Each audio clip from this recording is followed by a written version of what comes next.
Ada jawab macam tu. Kalau kita fikir dalam satu sudut, memang betul lah. Dalam Quran semua, Assalamualaikum. Tapi yang Nabi Muhammad ajar pada kita, Assalamualaikum. Kalau nak kenal mereka ni, kalau jumpa tu dia bagi Assalamualaikum. Tu golongan dia lah tu.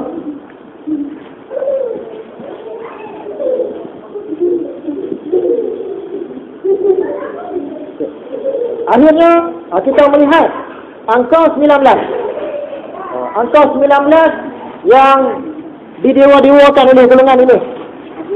Sebenarnya, dalam Quran ni, tak banyak pun surah yang boleh dibahagi, boleh dikali, boleh dipecahkan kepada 19. Kalau betul lah angka 19 ni mukjizat Quran, sudah tentulah seluruh Al-Quran tu dijaga oleh angka 19. Dah tentulah mana-mana surah pun boleh dibahagi dengan 19. Mana-mana surah pun boleh dipecahkan kepada 19 bahagian. Tapi sebenarnya ada hanya beberapa surah saja yang boleh dicanggihkan dengan nombor 19. Jadi secara kebetulan saja.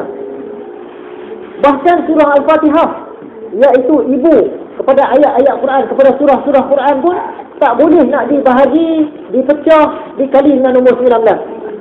Padahal itu surah yang utama. Surah yang utama pun tak boleh diselamatkan oleh nombor 19. Macam mana dia kata nombor 19 ni mukjizat Al-Quran? Jadi sebenarnya Tuhan nak uji kita. Sama ada kita nak percaya nombor 19 ke tak percaya Quran. Itu sebenarnya Tuhan nak uji kita. Tuhan saja buat beberapa ayat dalam Quran ni memang sesuai dengan 19. Tapi Tuhan nak uji, kamu nak percaya nombor 19 kan, nak percaya seluruh Al-Quran. Jadi siapa yang gagal ujian tu, dia percaya nombor 19. Mana-mana ayat yang tak kenal dengan nombor 19 ni tadi, bukan ayat Quran. Sebab itu mereka tolak dua ayat daripada surah At-Taubah tadi. Sejarah nombor 19. Pada abad ke-9, tahun 800 dulu ni, ada satu aliran Syiah, iaitu kaum Karamati. Mereka ni mengagungkan nombor 19. Dan yang paling ketara ialah agama Bahai. Agama Bahai ni diasaskan di Iran. Sebenarnya pengasas dia tu orang Syiah juga. Syiah ni macam-macam firqah dia, macam-macam aliran. Dia asaskan di Iran dan dia sangat berpegang kepada nombor 19. Sampaikan kitab suci mereka ada 19 juzuk. Kitab suci mereka ada 19 juzuk. Dekat barang-barang mereka ditulis nombor 19. Sebab mereka percaya nombor 19 ni kalau kita tulis, dia ada satu kuasa ajaib. Agaknya kalau mereka nak pergi berperang tu, pada badan mereka tulis 19 lah. 19. Pada kereta dia, pada meja dia, pada rumah dia, dia tulis nombor 19. Dia kata ada kuasa ajaib. Kebetulan pula pengasas ajaran Bahai ni iaitu Mirza Ali Muhammad. Dia lahir pada tahun 1819. 1819. Jadi dia campur semua tu.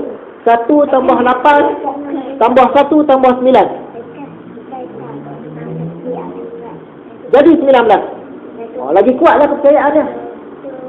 Lagi kuatlah kepercayaannya. Jadi kita ni sebenarnya, kita tak boleh terlalu percaya kepada benda-benda yang ganjil-ganjil ni. Macam ajaran sesat kan. Dia nak tarik kita, dia cerita tentang benda-benda yang menarik perhatian. Contohnya pasal nombor jugalah. Dia kata, tahu tak rahsia nombor 7? Kata, apa rahsia nombor 7? Kita ada 7 hari, betul tak? Betul. Langit ada 7 petala langit, bumi 7 petala bumi, betul tak? Betul. Kita pun makin tertarik tak? Ini cerita pasal angka 7, tak pernah Tok Guru lain cerita. Dia seorang cerita. Anggota badan manusia ada 7, betul tak? Betul. Tengok. Kalau kamu belajar dengan aku cerita macam-macam rahsia. Rongga di kepala kita ada 7, betul tak? Rongga ada 7, betul. Mata 2, hidung 2, telinga 2, mulut 1. Hebat orang ni, dia tahu banyak rahsia. Jadi lama kelamaan kita pun terpengaruh. Jadi kita jangan cepat terpengaruh dengan benda-benda rahsia ni. Ini cara ajaran sesat nak tarik kita. Nombor 19 pun macam tu lah. Kalau kita jumpa orang Bahai ni, dia ceritalah kelebihan nombor 19. Kita dah dengar lama-lama, kita rasa, betul lah kajian dia ni. Kita pun terpengaruh.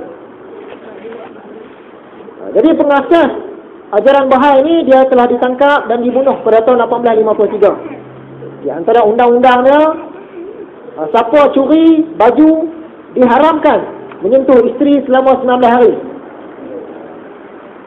Puasa mereka pun selama 19 hari.